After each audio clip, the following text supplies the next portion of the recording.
بسم اللہ الرحمن الرحیم۔ شہر کے ایک گنجان آباد علاقے کے ایک باغ میں درخت کی ٹہنی پر ایک چڑیا اور چڑا بیٹھے تھے۔ اچانک چڑیا نے چڑے سے سوال کیا، آج کا انسان اتنا پریشان حال کیوں ہے؟ چڑے نے جواب دیا، تلاش رزق میں۔ چڑیا بولی، رزق کی تلاش میں تو ہم بھی رہتے ہیں مگر پریشان نہیں ہوتے۔ چڑا بولا، دراصل ہم اللہ تعالیٰ پر بھروسہ رکھتے ہیں کہ اس نے ہمیں پیدا کیا ہے، اس لیے وہی ہمیں رزق بھی دے گا، لیکن انسان اپنے آپ پر بھروسہ رکھتا ہے۔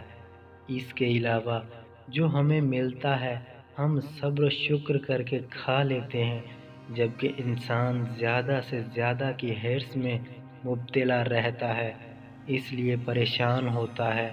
چڑیا فوراً بولی، اللہ تعالیٰ کا لاکھ لاکھ شکر ہے کہ ہم انسان نہیں ہیں۔